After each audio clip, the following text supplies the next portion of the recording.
Hey guys, I am finally here. Sorry, I'm a little bit later than I typically have been streaming usually. Like, instead of our like around 3 p.m. streams, I was watching the new Dune movie, which was absolutely fantastic, by the way. I'm going to turn this music down a little bit for you guys. No, that was probably a little bit loud. Also, hi to Quinmiss and Live from the Abyss over on YouTube, as well as Krogan Girls, Sad Kitten, Tom the Bard, Doss, Dargo's here, Chip. We got a whole bunch of people. Sad Kitten, Tiger Man, Kitsunes, Dude Same Hi. Hello, Tiger Man. Sad Kitten, you were just watching the very first YouTube live that I did. Oh man, you're just trying to catch up on all of the lore, all of the content, aren't you? Well, hi everybody. Did it have dunes in it? It had like so many dunes in it, okay? The Dune movie had it had at least 3 dunes in it. At least, at bare minimum, at least 3. Hello, Anti-Dag. And we got a hydrate redeem as well. We'll do a little hydrate. Thank you very much, Nora. So, yeah, it was absolutely fantastic. This was my birthday. My birthday event this year was to go see the next Dune movie, which I think that's very on point. That's very on brand for me. I love the Dune series. Do it, bye. A shame. Thank you so very much for the resubscription. That is very appreciated for 17 months. Wow, that's incredible. Hello, Phantom Hive Rain. And hi, Renaside, welcome back. Right, 3 whole dunes. I will not tell Anakin Skywalker. However, I'm not a youngling, so I don't think I'd have anything to worry about personally.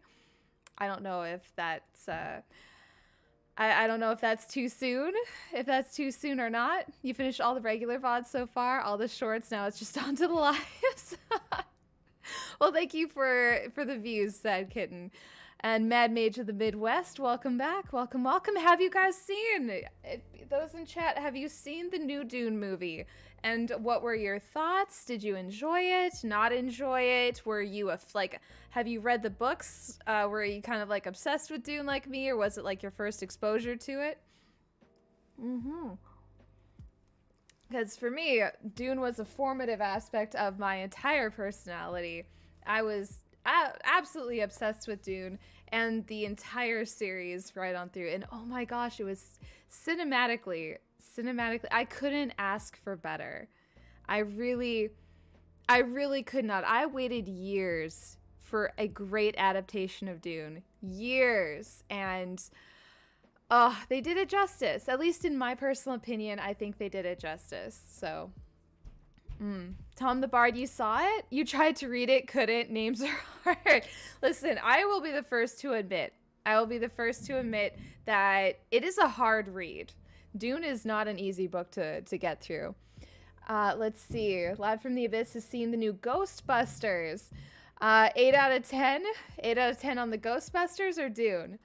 And also TCIF, thank Cthulhu, it's Friday. I like that. Mad Mage hasn't seen or read any of Dune stuff. Not terribly happy about that. Listen, honestly, the movie does a great adaptation of the book. It really does. There was stuff even in the movie I was like, oh, that went over my head in the book. It is a bit strange going back because I was part of that stream on a talk, already said the things. It's like time travel. I almost audibly said Eep because that was the same stream where you did the Venom voice. Ah, yes. That was the stream where we figured some things out about ourselves. And it's 8 out of 10 on the Ghostbusters. Okay. Yeah, Ghostbusters, we were, Jordan and I were literally talking about that new Ghostbusters movie on the way home because there was the trailer for it was playing just before the actual Dune movie played. And I don't know, because I didn't grow up with Ghostbusters. I saw the very first Ghostbusters movie as an adult, and I was kind of just like, I could see why it became a cult classic, but it didn't latch on for me because I didn't grow up with it. Apparently, Tolkien wasn't a fan of Dune. Were they alive at the same time? To be honest, I was out here thinking that Frank Herbert was after Tolkien. But Honestly, that would be a surprise to me. That'd be a little bit of a plot twist. But honestly, if they were around the same time and Tolkien wasn't a fan of Dune, I mean, they have two very different writing styles, and also one is a sci-fi genre and the other is like fantasy, elves and such, whereas Dune is like a sci-fi uh, jihad in space war. So Tolkien died in 1973. Here I was thinking Tolkien died way before the 1970s. What? I honestly have no... I thought Tolkien, the Inklings, C.S. Lewis, that was way, way back there. Old man Tolkien didn't like Dune. Well, I mean, to each their own. I enjoy both Tolkien and Frank Herbert. Dune was the one nerdy book you never read aside. I was very much, honestly, I would take Dune over Lord of the Rings and C.S. Lewis. Learned lots that stream. Let's say Gay Panic was off the charts. Honestly, I try to make Gay Panic my specialty. I really do. Lord of the Rings isn't that old. You know what? I just realized in this stream that I had an assumption that Tolkien and whatnot was like way, way back there. I just kind of assumed that it was way older than apparently it is. Let's see. Tolkien died 2 years before the Vietnam War ended. You see, here I was hearing discourse that Dune was a commentary on the Vietnam War. How long did the Vietnam War go for? Like, did Frank Herbert have enough time to do a commentary on the Vietnam War? Like, within the, like, Dune is a chunk. I would be impressed. Like, did he actually punch out a book before the war ended and then Tolkien just before death managed to read it? Thank you, Nora. I'm definitely succeeding at the Gay Panic. How much of the Vietnam War are you counting? All of it? Like, how long was the Vietnam War for? So Lord of the Rings was published in 1954. Oh my gosh, here, honestly, maybe... I think in my head, Lord of the Rings was like way, way, like 1800s practically. I have no sense of time. The timeline in me operated two very different spheres. 20 years? The Vietnam War was 20 years.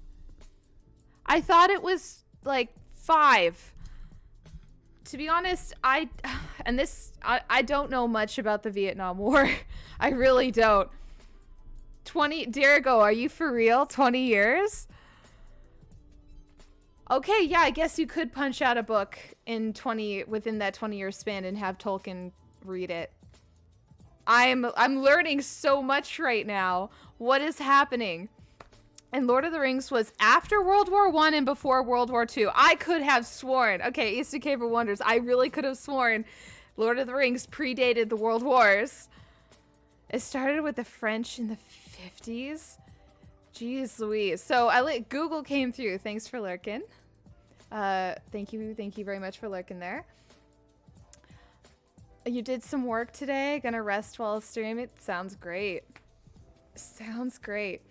8 years? So we have one for 8 years.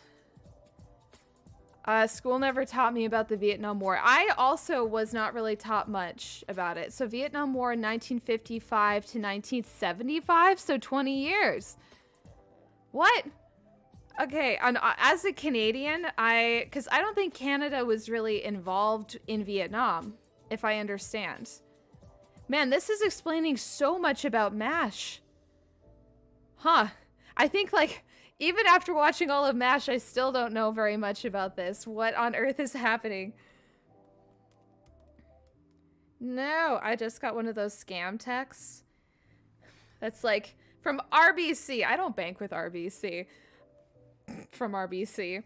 Your client card starting with da da da da da will expire next month. Kindly visit expired1royalrbc.com to request a replacement card. You should receive it within 8 to 10 business days. That's so sad. That's so sad. MASH was the Korean War? Well, that tells you how much I was paying attention as a kid to MASH. And I watched a lot of MASH. I honestly thought MASH was the Vietnam War this whole time. I also have not seen MASH in like 10 years, so I feel like I could be forgiven that one. We lost Nam, that's why they barely talk about it. 1965 Dune came out according to Google. Cause yeah, I thought Dune was like the 60s. I didn't realize Tolkien was that close to our wow. You also thought it was Vietnam, so I'm not the only one. Okay, so Tom the Bard and I also, at least both of us thought it was MASH was Vietnam. I did not realize MASH was Korea. Wow. Oh, you saw Dune today too? Liked it? Definitely a different experience than the books. Yeah, like honestly, I just love that it was so immersive as a visual experience. I was just like, oh my gosh. We also got the D-box seats that do like the shaky shake things. So as they have the ornithopters and stuff going around, you just get that brrr, or when the thumpers are going, and I'm just like, I'm basically 12 years old in some capacity, you guys. So like super excited just for like, yay, shaky chair. Americans just gloss over it, but the war was brutal, and there's still vets alive from there. Some were drafted. Like, I did not realize that the Vietnam War was literally that long. That doesn't include the bombing in Cambodia and Laos around the same time during the 70s. Yeah, honestly, if we're... between those wars, between the wars we have now, between all of the testing of, like, nuclear warheads...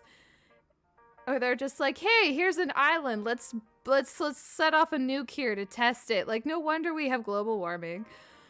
We are hotboxing ourselves. Did you get the Dune popcorn bucket? No, we didn't. I actually completely forgot about the Dune popcorn bucket when we showed up. And I didn't see them offering it. I wonder how D-box seats would make the bucket feel. No, you're going to get kicked out of the movie theater. MASH was the Korean War, not the Vietnam War. And Canada was heavily influenced in the Vietnam War. Canada was involved in the Vietnam War. Rather infamously, they supported the American involvement, but also tried to play innocent third party to negotiate peace talks. That sounds like Canada, all right. That really does. Tolkien died in 1973. The opposite order is numbered from the ring poem of... Wow. Yeah, time is a strange concept. It really is. Canada did not officially participate in the Vietnam War. However, it contributed to peacekeeping forces in 1973 to help enforce the Paris Peace Accords. Privately, some Canadians contributed to the war effort. Canadian corporations sold war material to the U.S. government. Oh my god, of course we did. It's giving Geneva Conventions. Hi, BTS. There's been practically non-stop wars since World War II. Like, for real. We're literally hotboxing ourselves, and at some point you gotta be like, could we not? Could we not anymore? The primary reason for modern global warming is leaded gasoline. We've all got lead poisoning. Thank you so much for the resubscription, BTS. I appreciate that so much. Also a 17-month. We just had somebody else who resubscribed for 17 months. That's absolutely amazing to me. You got one of the buckets, starting a collection of novelty popcorn buckets, and you now have a giant R2-D2 one? That is amazing. I love that for you. I think there's always like a fun thing. I think everybody should have a fun novelty collection. At least one. You need to have at least one novelty collection that when they clear it out of your house at the end of your life, they can be like, wow! It's a story. It's a lot.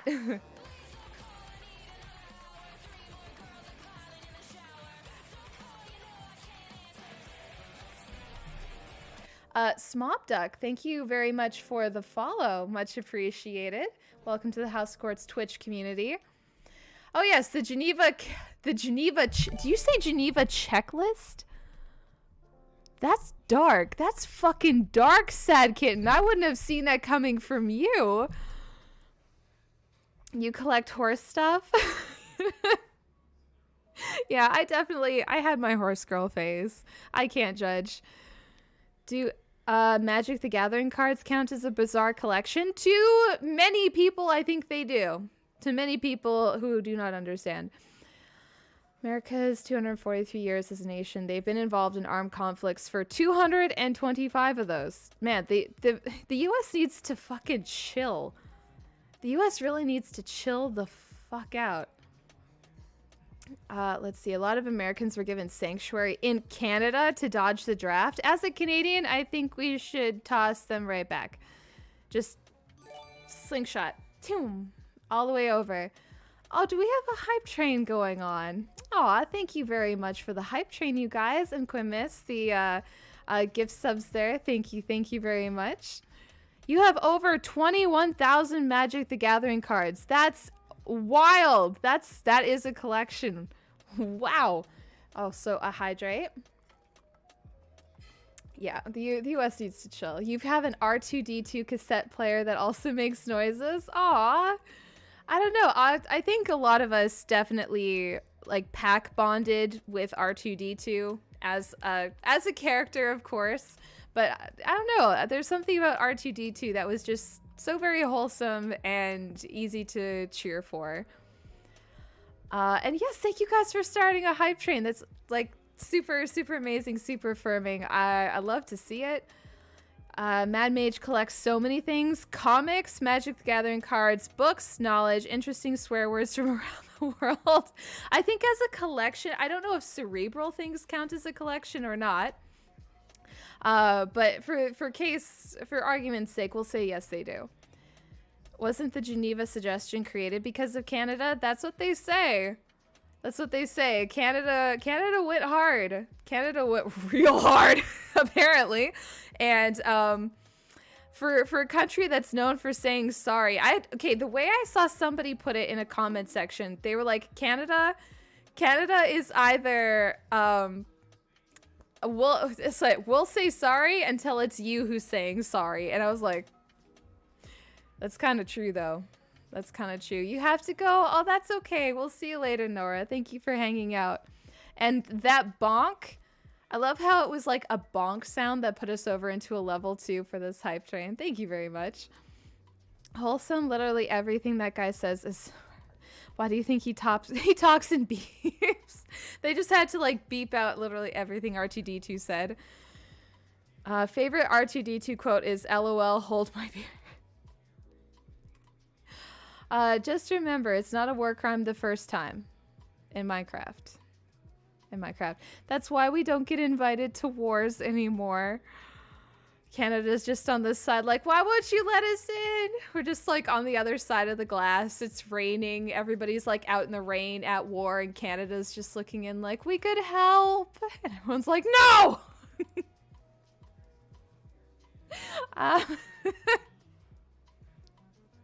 What a legacy.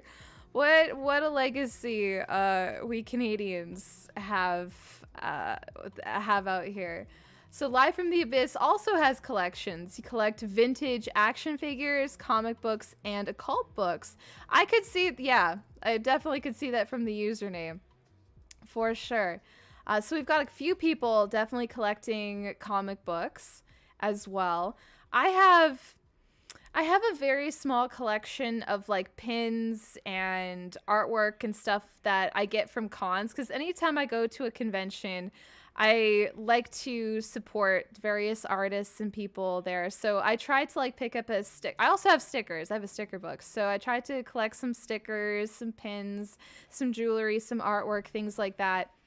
And just like, I'll walk through like the art area and I'll pick like a couple of booths and be like, okay, let's disperse a little bit of support while we're here. So I have like a small collection in that regard. But I would have to say, my biggest, most unhinged collection is probably wigs. It's probably wigs, which is unfortunate. Wigs was a fun but unfortunate collection decision for me. Oh my goodness, Chris Anderson did a subscription over on YouTube. Thank you very much for that, if you are listening in right now. Because over time, and I've talked about this a little bit, is that the wigs tried, because I was doing a lot of streaming in them. They tend to be very heavy. The bands give you a headache. So I started doing a lot more streams and content just like this. And now I've got all of these wigs. I'm like, I guess for special occasions, I suppose. We'll pull that out once in a while. It's an exclamation of shock when a person looks beautiful from the back and not the front. What? That's what Tingu means. Oh, I think, like, isn't the English version of that butterface? Which is very unkind. Personally, I've always considered that to be very, very unkind. You just eat the wigs? What would... Yeah, Bing Bong. Why would I eat them? Describes your clothes collection. Yeah, I look at all of my wigs and I'm like, I need to be a little bit more judicial about this. We also have a demon boop for Kill a Maverick. Here you go. A boop upon your house. You like the curls, Harley? Yeah, I do too. I do too. And I think initially when I first started as the wigs thing kind of started out as like, first of all, I love cosplay. I love dressing up. So that's very natural. But there was definitely also a part of me that was just like, you need to be extra to keep attention on the internet. And, actually, it turns out that the natural curls go farther for me in many aspects than my own hair goes farther than the colorful wigs do. And I was like, what the fuck? My investment! You got all the pretty rocks as your collection. Thank you for lurking, Kill a Maverick. Collecting habits are so bad. Literally have a collection in Baldur's Gate 3 of things that you can't sell. You know what? I feel much better about my, like, hoarding and collections. Oh my gosh. Quidmis, thank you so very much for the 5 gift subs there and keeping our hype train going all the way up there. You're so appreciated. Thank you so very much. All the support you guys are showing my channel, that's going to be going towards, speaking of cosplay, there's some really, like, I'm so excited. Just some really awesome cosplay stuff coming up, and I'm like, yes. Yes. Hair is dry, did work to take care of it today. Gotta see what it looks like. Hey, nice. Nice, nice, nice. But yeah, if it's Skyrim, I don't have a hoarding problem until it's Skyrim, and specifically Skyrim. Maybe a little bit Stardew Valley, but not nearly as bad. I have never had a worse hoarding problem than when I played Skyrim, and I can't even begin to tell you why, except for I should not be allowed to have that many properties. Because my biggest and longest running game of Skyrim, I had at least 3 or 4 houses, and I filled those suckers. I had so much extra armor and books and cheese. Oh my god, I can't even eat the cheese. Why do I have so much cheese? For reasons. Hello, Siege Master. Your hair looks good today. You gotta go. All right, we'll see you later, Mad Mage. Lane person used to collect Hello Kitty memorabilia. Had to stop when I went to university because you didn't have space for any of it. Yeah, all of the things that I collected as a kid, I don't have anymore because after you've moved as many times as I have, you sort of have to phase things out, and they go, because cheese is epic and there's never enough cheese. Well, yeah, for sure, you guys. We do have a channel in the House of Quartz Discord server where you're feeling pretty fly that day. You're like, yes, I'm looking good. There is a channel where you guys could share those pictures, get that hype. Skyrim House Knickknacks was real. It went hard, and I couldn't stop, especially because they give you Lydia to carry all your shit. And of course, in order to level up, you need to do a lot of blacksmithing, so you just end up with this massive collection of fur armor and various types of metal armor and jewelry. You have to craft all of it and craft it repeatedly to level up your character, so you just end up with stacks of just shit. You hoard books in Baldur's Gate 3. That's valid. You collect cheese in Skyrim out of habit. Honestly, it was compulsive. I see I see that, not condoning the word use. Oh, it's this okay, so Pandora system, does it count as, is it a swear? Does that actually, I would have counted that as like disparaging remarks, but not necessarily swearing. Is it like the surprise of it? Honestly, that's so rude though. That's so rude. Imagine like you see someone from the back and you're like, yes, they turn around and you were so shocked by how ugly they are that you like let out this specific swear / insult. That is awful. That is so awful. I would never recover. If somebody said that to me, like I'm walking, I turn around and they exclaim that at me, I'm done. My life is over. I'm gonna go die in a hole now. Honestly, like if that happened, like I could never do that to somebody. I really couldn't. Recently got volume 1 of Batman Nightfall, storyline that introduced Bane, who breaks Batman's back. Yeah, it's brutal. The Bane storyline of Batman, the whole time I'm just like, oh god, oh god, oh god, oh god, oh god, oh god. He's gonna need so many chiropractors and so many physiotherapists and so many therapists and so many psychotherapists. Like what? Back in the day you hoarded everything World of Warcraft. And I think that's valid. World of Warcraft is very beautiful. It is like visually it's very pretty, at least in my opinion. And also thank you guys for the hype train today. I know it's probably going to run through in just a second, but thank you very much for that support. You guys make my heart go brrr. It's a swear called out if in surprise. It's very awful, but most esoteric one. Yeah, I think that it is definitely shocking. I've never heard something like that being termed, like being put in like the context of a swear. The one book I had to hoard was Doom books that Asterion keeps because vamp with necro skills. Ah, so there is context for the hoarding. Used to have a shitty rock collection and an equally garage... You had garage keys and shitty rocks. Very few of them were actually interesting or cool. Got rid of bulk, kept the cool ones, and now you're gonna get more cool ones. Nice. Very nice. That is awesome. Absolutely love it. Want Bane to break... Listen, that's a whole other... That type of breaking your back is a whole other discussion. That's a whole other subject. That's a whole... Oh, no, there's no offense. I'm more just reacting out of surprise. I can't tell you how to live your life. I'm more just like... Because I read it in chat and I was like, who would say that? What kind of awful, horrible person would ever say that to somebody? Like, if you had it within you to say that word to someone's face and exclaim it in surprise, it's like you are so ugly that it is surprising enough for me to verbally exclaim how ugly you are. I could never be that person. Who is this person?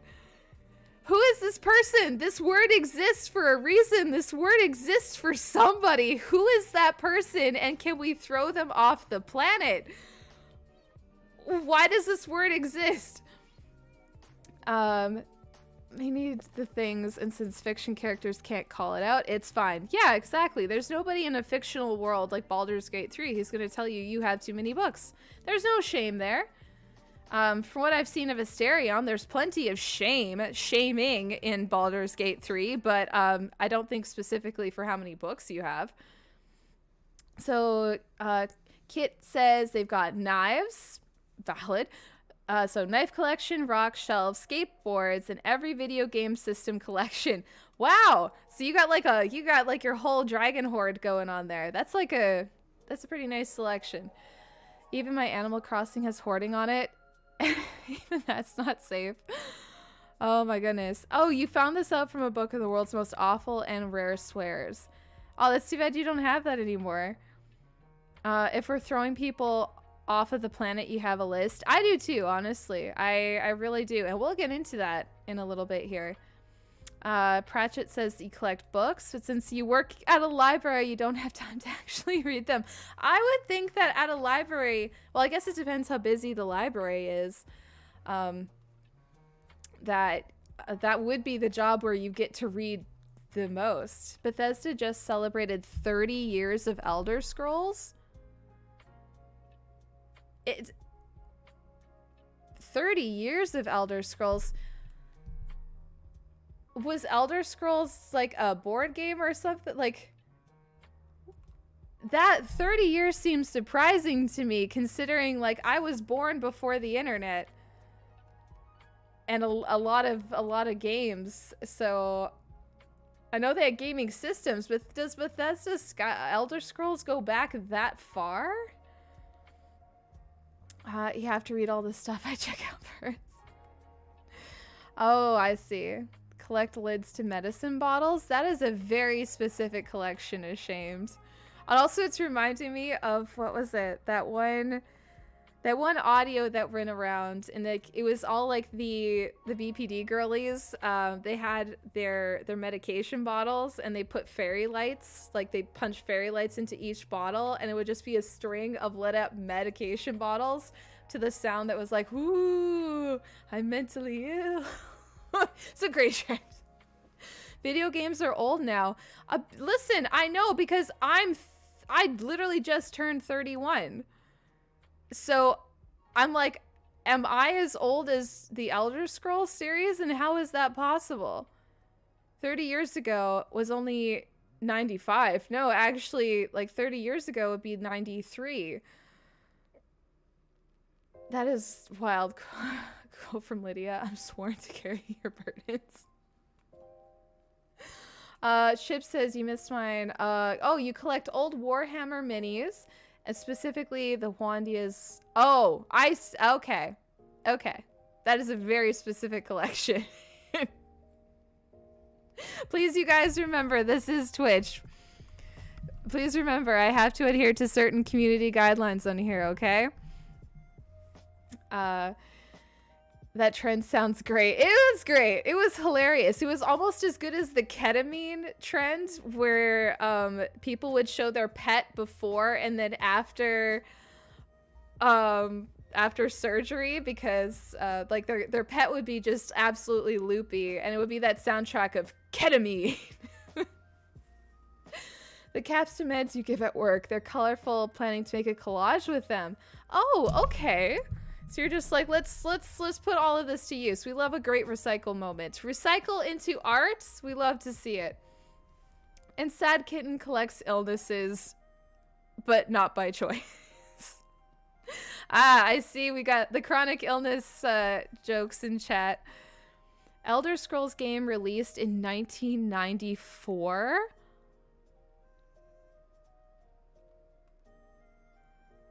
On what? Oh my gosh, that must have been such a sketchy. Didn't know Twitch had guidelines. They absolutely do. Twitch has guidelines, and they're vague, and you never know who's actually going to be hit by one and who's not. Twitch recently just updated their guidelines to say that the camera cannot focus on a certain body part for too long. So I don't know if that includes your face, because if that's the case, all of us are fucked. But I think it's like a lot of streamers, like they're now doing this thing where like they'll sit on a bench and then have like a secondary camera pointed at their ass, for example.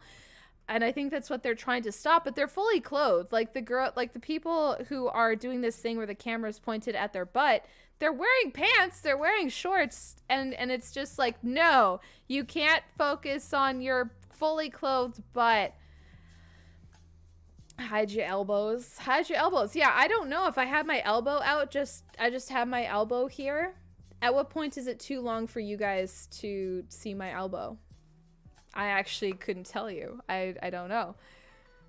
They're toughening up the guidelines soon too. And I really, honestly, I wish that Twitch would just take the L in regards to certain things, because like they're based off cam models. The whole platform is just a cam girl ripoff, and that's That to me, that to me is just, it's super hypocritical. It is so fucking hypocritical to just be so anti-show your body, anti-schmexual innuendo. Like, you guys ripped this off from the labor of erotic workers. Maybe make some intentional space for them. Show some respect to your history, okay? Like, maybe actually make space for those laborers to be sexy on your site. It makes you money. There's a demand for it. But not all of it. Not all of it is Twitch's fault. A lot of this does come down to FOSTA SESTA, the Kids Online Safety Act, all of the bullshit that's happening on the internet. Oh my god, I saw an ad. It's happened. Oh, apparently there's a push for this in Canada too, for age verification on the internet, and I'm gonna lose my soul to cancer about it, because your kid is not our problem. Your kid is a you problem. And the commercial, this was one of like the most unhinged, weirdest commercials, and it starts out with like a camera going down a hallway at night, and they're talking about Troy, the Battle of Troy with the Trojan horse, and they're like, this war went on forever, and then they left this horse as a sign of friendship, and they brought the horse into the city, and then while everyone was partying in the city, these people came out, the Trojans came out of the horse, and they like opened the gates and took over Troy, blah blah blah blah blah. But they were like, the Trojan horse could be anywhere, and then like the camera turns to a kid's bed, and the kid picks up their cell phone, and they're like, predators are everywhere. If they won't hold sites accountable, you have to do it. And I'm like, how about you monitor your child's phone, you idiot? What the fuck? What do you mean that's the website's problem? The fuck? The fuck? The way, and this is something that bothers me particularly because, and you guys, I'm about to enter Rosie rant mode, so buckle up, hang on. Yeah, weird flex, but okay. Yeah, complete fear-mongering for one thing, because it's just like, you have no control at all. That's why you need to hold websites accountable for predators being on them. And I'm like, you know, predators can literally just be anywhere and use any system. The way, and what really bothers me is they don't bring the same energy to churches. They're like, we gotta hold Facebook accountable, we gotta hold Twitch accountable, we gotta hold Instagram accountable. Why don't you hold churches accountable at the same level? Why aren't you making age verification to go to church a thing? If you're so worried about kids being trafficked and groomed and being put in the sphere of predators, age verify church. That's what you should be age gating. Jesus. VPN installs went up in Texas recently. Unrelated.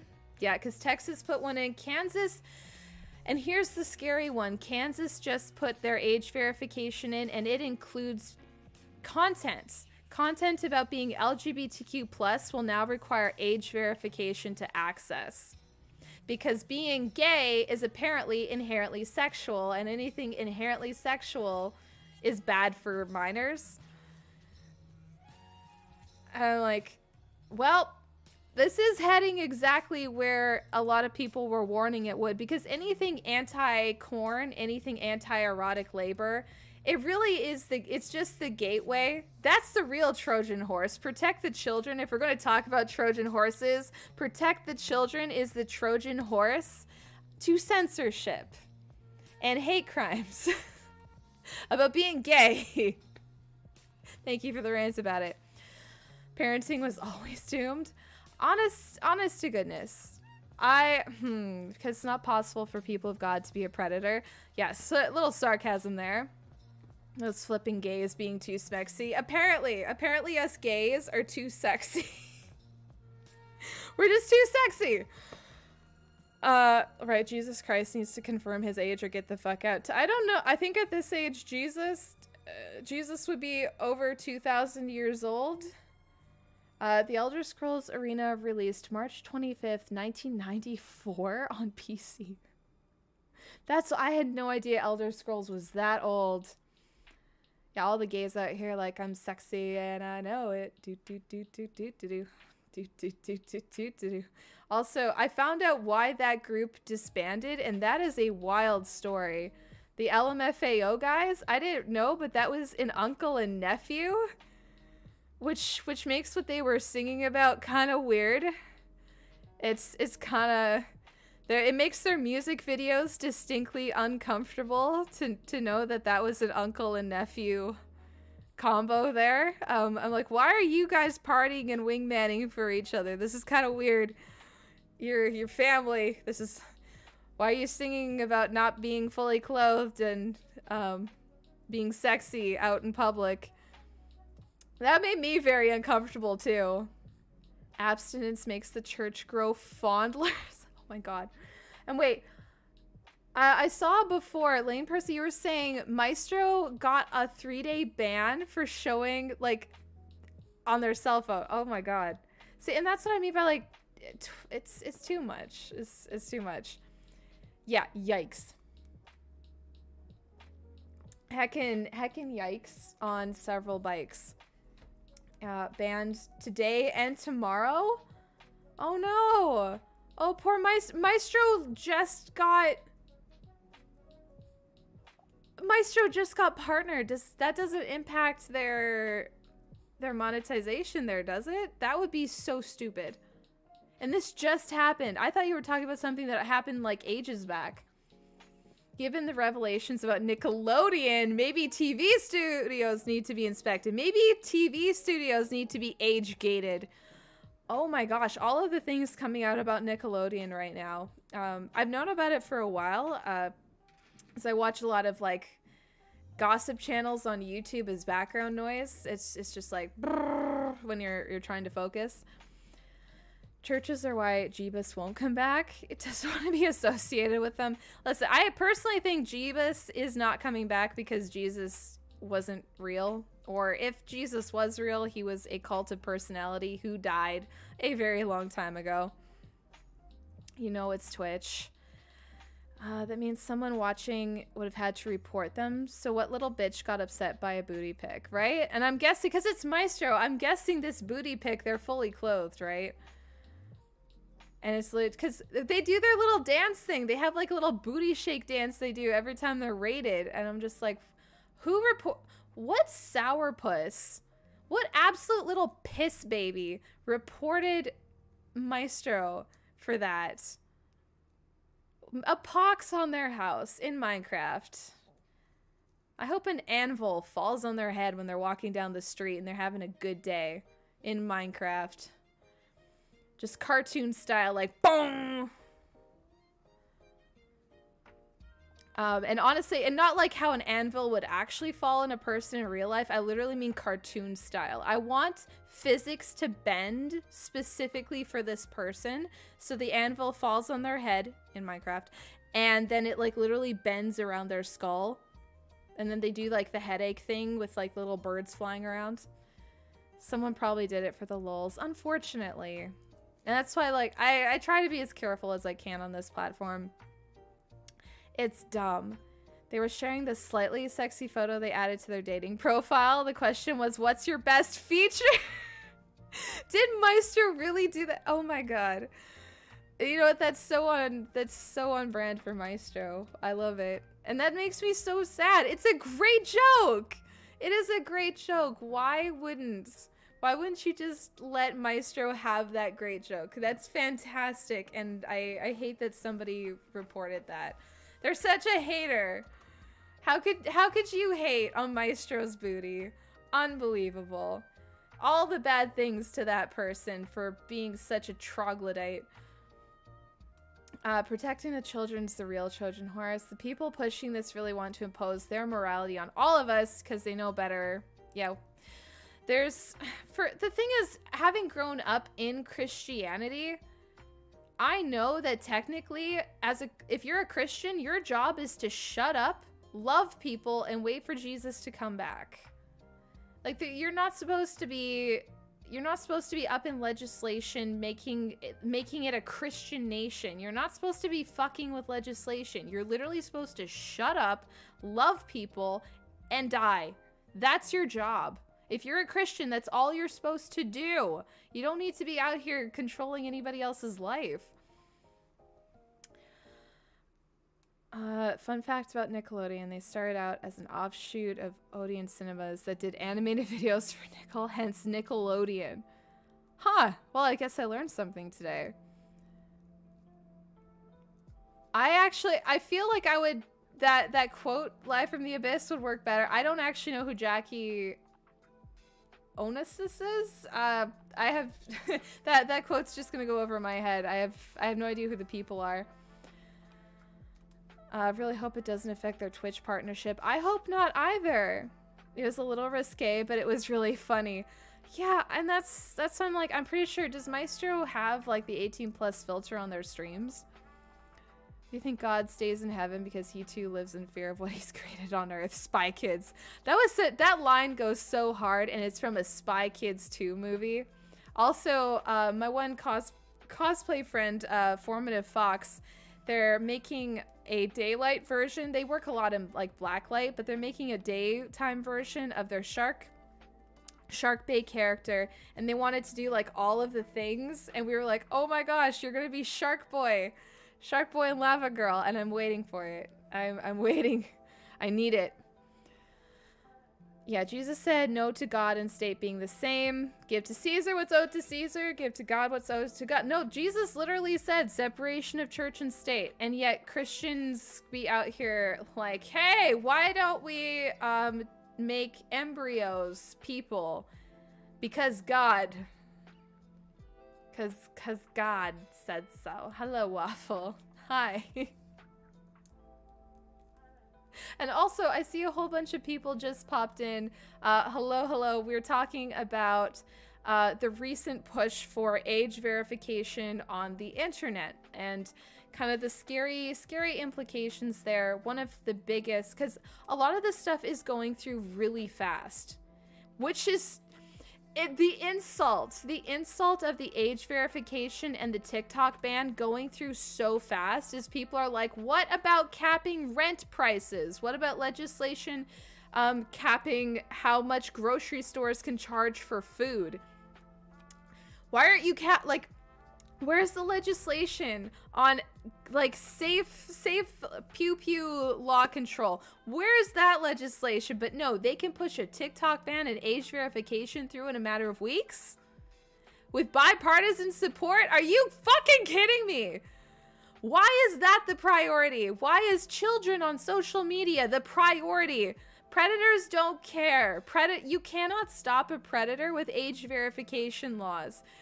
A predator is going to predator regardless. If they will find ways around this shit. And for what really bothers me, what makes me go like bonkers and fucking yonkers is that nobody on the topic of predators has anything to say about preventativeness in regards to like a predator's brain development. Because we have research on that. We have theories as to how a predator's brain develops, and a lot of it has to do with catastrophic brain injury. So maybe monitor stuff. If somebody has a certain type of accident to their brain when they're younger, maybe monitor shit. Are they trying to slice and dice the neighbor's cat when they're 11? Keep an eye on them. Like, why is this so hard for us as a species? And there's so many other things. The way that it can actually be so blatantly fucking obvious that someone's brain is heading down a certain trajectory and no one bothers to catch it. No one bothers to look for it. No, like the only thing they're looking for is how well your grades are doing. And it's just like, no, you can actually kind of keep an eye on where someone's brain is going. And also there's other factors like poverty. Poverty can be a huge factor. Whether or not the kid is put through the self-soothe method or not. Like there's so many different things that can factor into like a developing brain going, why aren't we tackling poverty? Why aren't we tackling like more research into like an injured brain that isn't developing empathy? Like why aren't we actually putting effort into that preventing the brain, the human brain, from developing that way in the first place. Now, instead we have to ban TikTok. Can you be for real? Can you be for real for 5 minutes? Like, just, CPS isn't legally required to protect children, so there is that. What? What is the point of CPS if not to protect children? They literally oh my god. Jackie Kennedy maiden name. Oh, okay. That makes a little bit more sense. It really does suck how much things are designed to inflict cruelty despite knowing we can make it better. And that's the thing, is that to some degree, it feels like we're going insane as a species. Like, or that we just, okay, I know what this feels like. I know exactly what frustration this feels like. I don't know if you guys watched the show or read the books, A Series of Unfortunate Events. But throughout those books were so good, but so hard to read because Lemony Snicket wrote every single adult to be as frustratingly stupid as possible. Even the villain is completely inept. And you're just like, could you literally just get these kids' inheritance already, you moron? We're on book 5. How are we still here? But every single book in that series is an adult going through some kind of infomercial. It was the literary equivalent of watching like a white person fumbling all the Tupperware in an infomercial. And it was so frustrating. It's so hard to read. And the way that we are doing legislation right now is like watching this infomercial happen in real time where you're like, we don't need to be this dumb about it. We don't need to pull all of the Tupperware down in ourselves. Those books were wild. Like, I cannot. There's one book in particular that sticks out in my brain. My brain cells have held onto it. And it is the book where this woman, her house is on a cliffside, not on the cliff, but on a series of stilts coming out of the cliff. So she's not even on solid ground. And that goes about as well as you'd expect for her. And you're reading this book, and even as a child, you're like, I don't understand architecture, but I'm pretty sure you're not supposed to build your house like this. Oh my god. That is wild. Children are only important because this country needs mindless, indoctrinated bodies to become soldiers or work in factories. Yeah, honestly, have fun with that, Sad Kitten. But one of the biggest critiques of this age verification crap is, in a world of scams, I literally, on this stream, I got a text from a scammer. You really want me to submit my ID in order to access social media when people are getting hacked left, right, and center? Like, none of us trust that when we upload our IDs, it's going to be handled appropriately and securely. Like, the way that the US government in so many areas in Texas and Kansas and everywhere else are putting these age verification things into place, it is incompetent. It is unprofessional and inappropriate on every level. It's crossing ethical boundaries, it's censorship, and it's also putting people's personal information at risk. The whole thing. Their full legal name, their address, their birthday, the whole 9 yards is being offered up for this purpose. And it's like, why? Yet the children yearn for the mines. Minecraft is evidence that the children yearn to return to the mines. Could stop voting senile 130-year-olds. Oh, I really wish. That'd be nice. I don't know if you guys saw that Trump, like, everyone's talking about how Biden's so old. Trump called Biden Bundin or something like that. Hi, Dark Toast. And he also mistook 9/11 for 7/11, which is delightful. Honestly, like, if Trump wasn't such an actual legitimate concern to democracy, I really wish we could just keep him around as like this vintage item that pops off and we just get like never-ending memes from this. It's great. Like, have you guys seen the 7-Eleven memes? Because it's gold. It's great. I lost my whole mind. I was so delighted. And I was like, I really wish we could just enjoy this. I wish we could just enjoy this without it being soured by, you know, like the whole rest of it. I did see that he's selling his own brand of Bibles now. I did see that. And honestly, we all should be really concerned because I've seen a little bit of what is being called Project 2025. And they want presidential immunity for him. And you guys, if you're in the States, I'm kind of concerned that if he becomes president again, there will be punishments for people who make fun of him. Like, democracy is not having a good moment in the States right now. Yeah, Project 2025 is one of the scariest things that I have seen in my lifetime, and I have been chased by a grizzly bear before. All right, like, there are so many scary things that I've experienced. I've been mugged in China. I've been chased by a grizzly bear. I've been bitten by several Dalmatians at once. And honestly, you guys, Dalmatians are not cute. Dalmatians are scary, and I had one latch onto my face.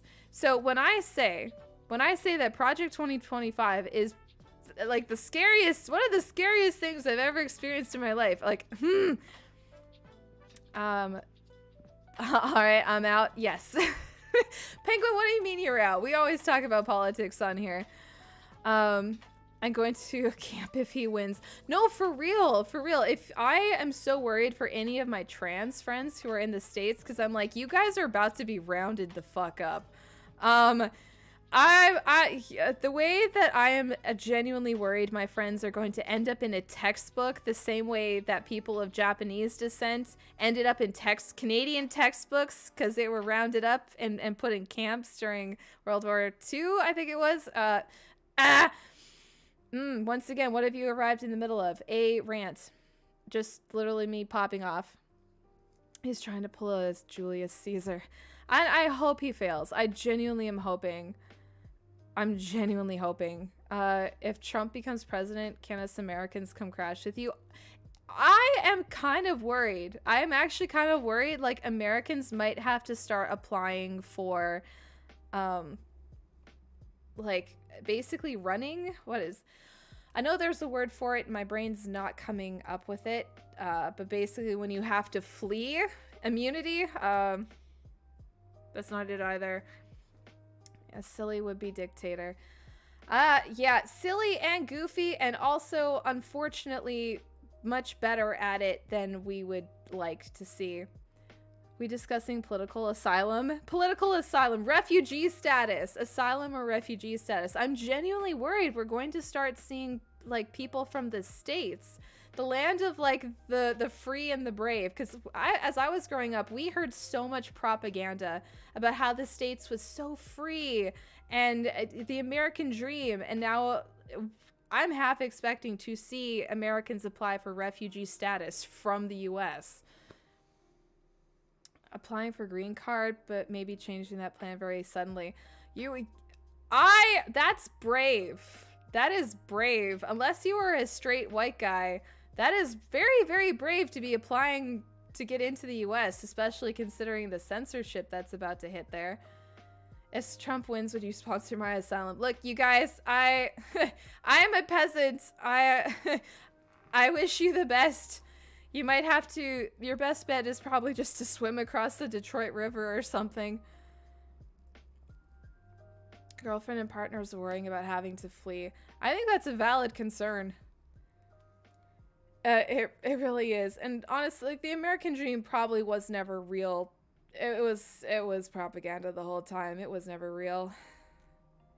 You're a kid at the end of the Cold War. It's just so wild and unexpected. It honestly is, because I was genuinely, like, growing up, I was like, listen, I think the world, because even growing up Adventist, which is like a doomsday culture, I always had this expectation that humans would keep getting better, that we liked each other, and that we wanted the best for ourselves as a species across the planet.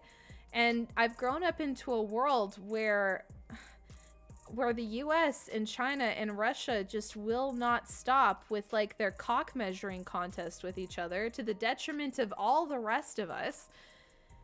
And it's just like, could you not? World power who? Why are you world power? As far as I'm concerned, that is a stupid thing to want to be. Like, you're looking at China, Russia, and the States, like, could you not? This doesn't matter. This is a worthless thing. No one cares. You looked into asylum last time this happened? Yeah. Not brave, in as much as at least I have a country or origin to flee back to. If Trump, you want to go to Scotland or Germany? Yeah, honestly, I would, if I was American, I would be looking to move to a whole other country now, like now. This would be the time to go. Thanks for lurking, Dusk. Give us 100 years tops if it isn't profitable to save the planet, so let's extract all resources we can. Yeah, unfortunately, the way that we've been treating our planet in general is just, it's not great. It's not good, and we're slowly cooking. We're slowly cooking, and somehow, because the internet happened, I remember it was like, I remember the year 2000 and how excited everybody was. I remember the internet happening and people just being, the world opened up, and that was exhilarating. But now what we're actually seeing is garbage. Like, we've got the AI crap happening that nobody really wants, and cryptocurrency, Bitcoin crap. We've got MLMs. We've got people spreading misinformation to the point where measles is making a comeback. This was not what I expected. I am profoundly disappointed in humanity, if I'm going to be honest, because I'm like, we have all of this information available, and yet somehow you still manage to be a conspiracy theorist. How? There's part of me that's very black and white and literal, and I'm just like, how did you get here? How did you get to the point where you think a vaccine is going to give your kid autism? What is this? Like the guy who hit me up on a dating app who was like, I've got Tucker Carlson podcasts for you. You're still testing for COVID? And I'm like, first of all, telling me that you want me to listen to Tucker Carlson is the least sexy thing you could ever say in your life to any woman. And, secondly, same point as before. Yeah, measles. The internet's defense misinformation was around before. I know, I guess it's just the level. Have you seen? Because Facebook has a culture. There's for some reason, Facebook has gone the way of, like, even back like 10 years ago, it was the really annoying stuff of scroll if you hate Jesus, scroll if you love Satan, like that kind of stuff. It was so much annoying Christian neurotic weirdness, and moms sharing Minion memes. I don't know why that resonated with Gen Xers so heavily. Gen X and Minions was a very confusing collaboration where we're just like, how did this happen? How did we get here? Hello, Jaren the Wise. I have not listened to Slipknot. List goes Norway, Spain, Belgium, Australia, Germany, France, Sweden, Denmark, Iceland, Canada, New Zealand, Luxembourg, and the Netherlands. That's a good list. That is a very good list. Yeah, no matter what you say, I'm a scroll. Like, I'm pretty sure Jesus doesn't care whether or not I like a Facebook post. However, it was never about Jesus. The thing is, it was not actually about Jesus. It's about the algorithm. It's about garnering interaction. So people would do posts like that to garner interaction. It's capitalism. And that's pretty funny. I'm pretty sure that Jesus would send you to hell for using Jesus for internet likes. However, so many Gen Xers and Boomers, like, there doesn't seem to be any kind of survival instinct for the internet. What are we doing? Honestly, why are we worried about protecting the children on the internet? We don't need age verification for children. What we actually need is to protect Boomers and Gen Xers from the internet, because so many of them have not developed literacy around what they're looking at. And it's resulted in something funny with AI, because people have figured out that you'll get a lot of interaction from Boomers and Gen Xers for Jesus posts, travel posts, and of course, like, anything that looks like it's overseas, fetishizing people of color, like over in Africa kind of content, is inspiration corn stuff. So this has resulted in some very interesting AI prompts, such as Crab Jesus. That one was great. It was just Jesus's head on a horde of crabs, which was absolutely wild. And then you've got like a little kid. It's meant to look like those ads where they're just like, $1 a day can save a starving child in Africa. And it'll be like, this starving child put together Jesus out of water bottles. This starving child put Jesus together out of Fanta cans. I'm like, at what point do we recognize that this isn't real? Because the AI has started inserting these starving children in Africa into the water bottles. So suddenly you have a child's head on a tank of water bottles. So it's kind of been spiraling. Gen X doesn't really exist. They do. They're just silence. It's about, oh yes, catering your appearance is faithful. They definitely capitalized on that. Attention economy sucks ass. As a content creator, let me tell you, I am so fucking resentful of the attention economy. Listen, the way that I am a bitter old lady about it, because I fell into making content by accident, and I developed such a love for it, only to be smacked upside the head by pay to promote. Am I the asshole Reddit gets 200,000 likes. You get 100 if you're lucky. Like, what did you walk in on? We've gone from age verification into shitty AI on Facebook into me griping about algorithms. Let's see. In defense of fellow Gen Xers, we did think we'd still be here. Aww. The High Lord algorithm cares not why you click or reply, only that you do click or reply. It is a struggle. The way that the algorithms gaslight you about, like, your content, whether or not you're making something good, it's the worst, because you'll put your heart and soul into something and it will do terribly in the algorithm. No one interacts with it and you loved it. And there's still part of me, like, even like a lot of my content that did the worst is the content I liked the most. And that's fucked up. That does fuck you up a little bit when you're like, this was like so important to me. This was so much of me and you guys didn't like it.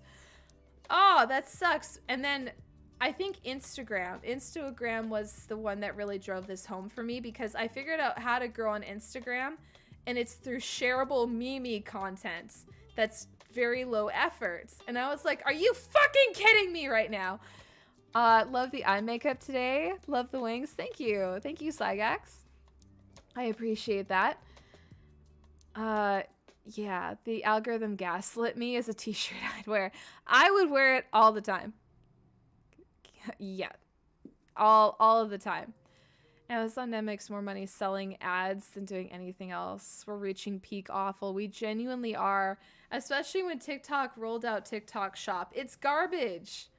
TikTok is selling literal Dollarama level garbage.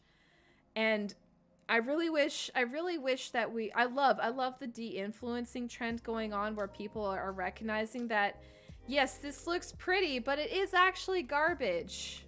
The lady who has you do like a batch, where you pay a bunch of money, that she opens up these little balls and sees what you bought, and it's a surprise, but it's literally garbage. It's like this shitty wallet, a lot of self-defense things that aren't actually that effective for some reason. Pro tip, don't get a butthole sprayer for your toilet. They don't work and it's cold. What do you mean?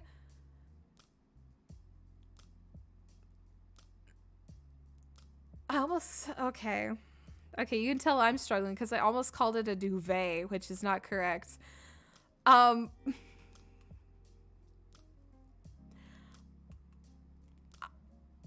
yeah, a bidet. It's a bidet. Bidet. In my defense, I've been sick this past week, you guys. I am struggling on recall because I've been sick. I have been ill. That reaction, listen.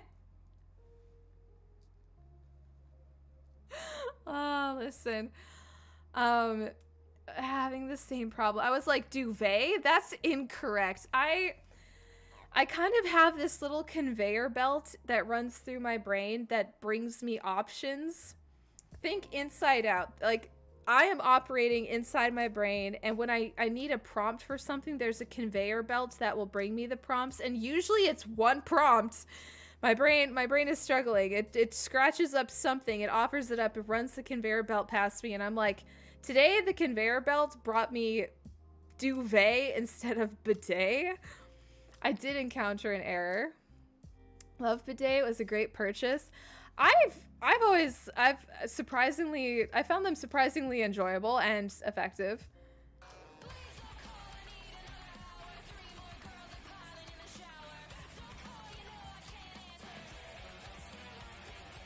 Oh, hello, Steven. Thank you so very much for the follow. Much appreciated. Just Stony and baloney. I don't even have Stony as an excuse. You can get heated bidets, but they're expensive. Most of attachments are just using tap water from the same pipe as flush tank. It's cold as your toilet water is. Oh God.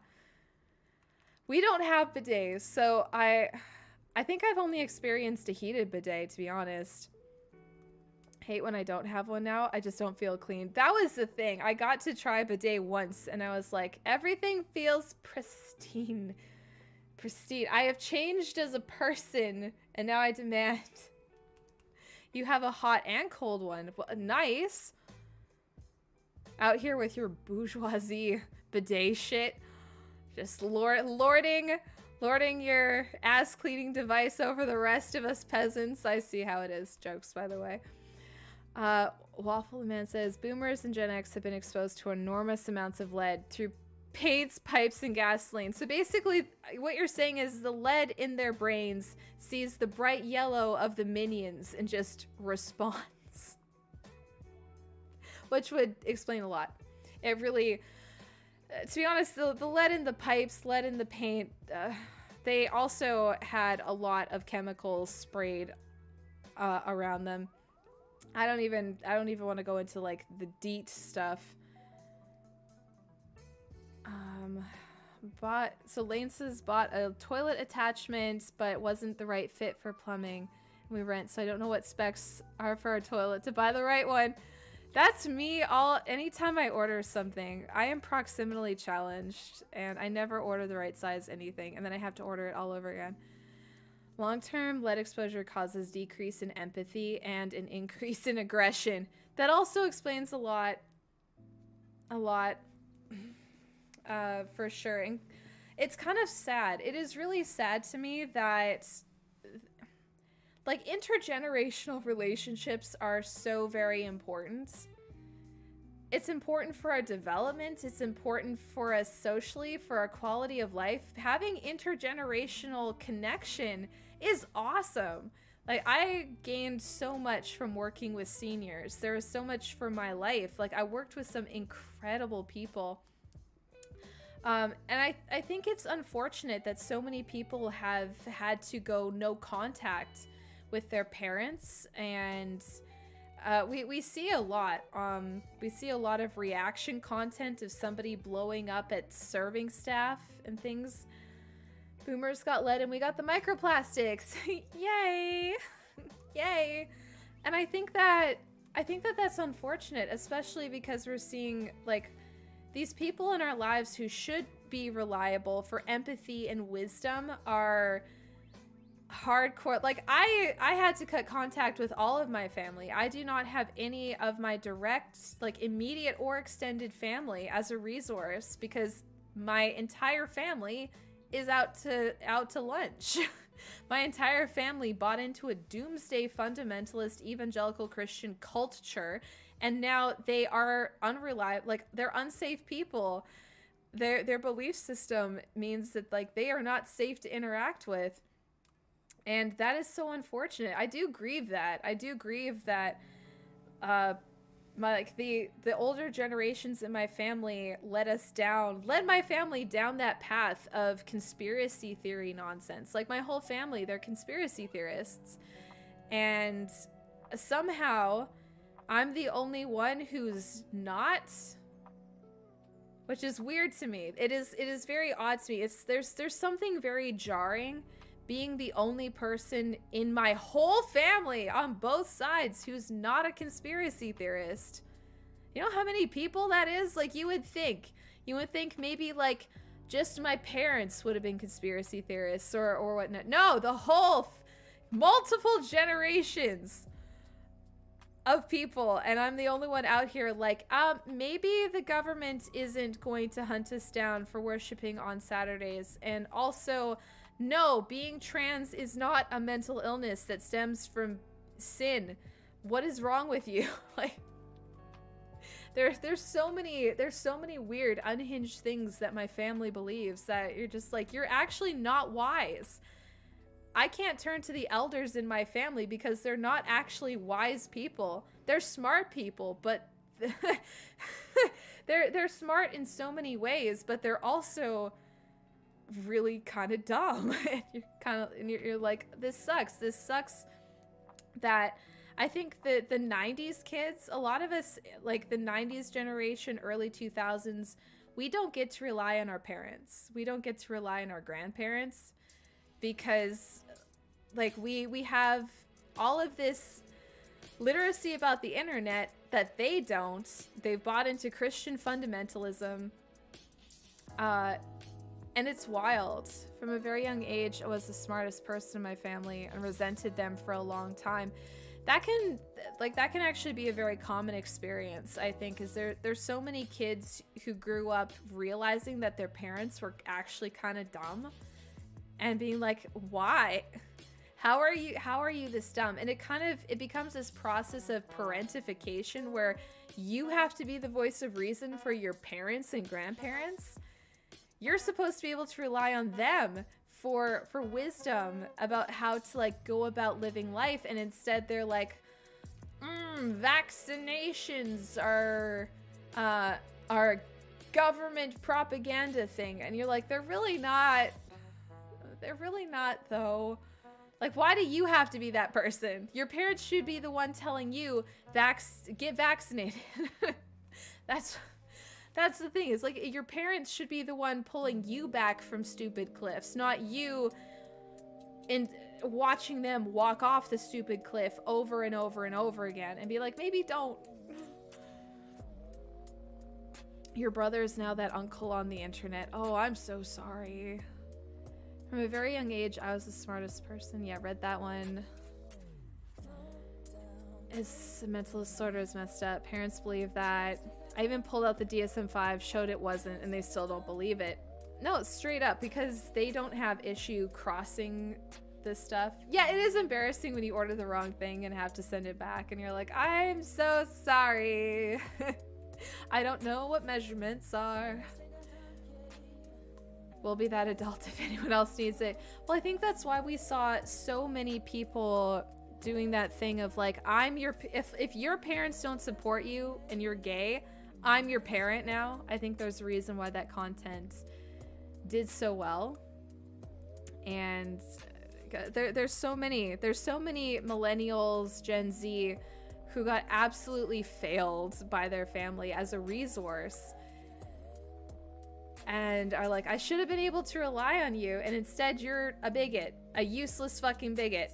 Could you get it together? The way that we have to look at the conservative fundamentalists in our families and be like, could you please get your shit together so that you could actually be like part of this? This is social cohesion's important, and instead you're useless and sharing minion memes about conspiracy government theories. Why are you like this?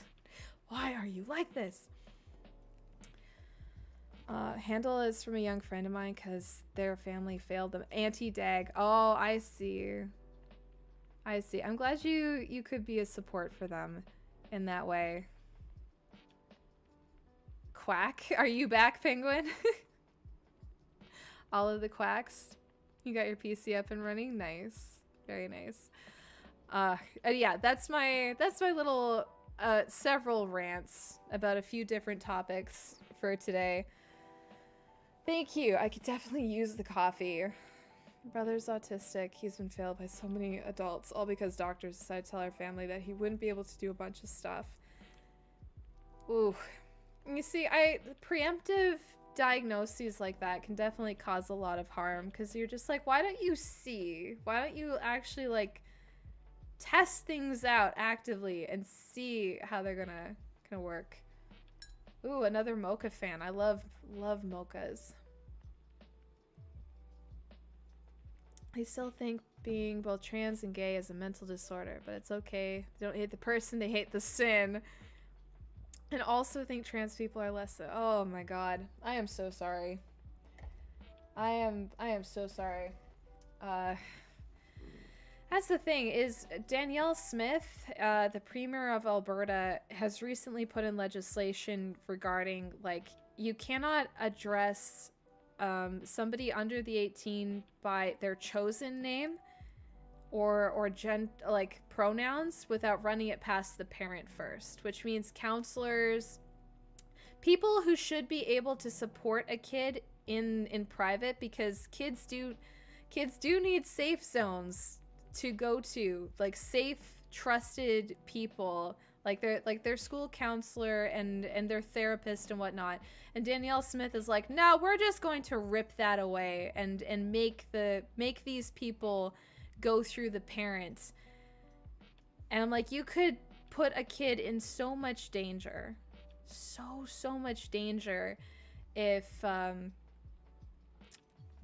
you tell certain parents something.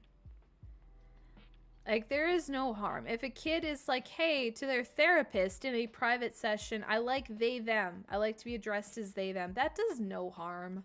Like, what is the real harm of that? And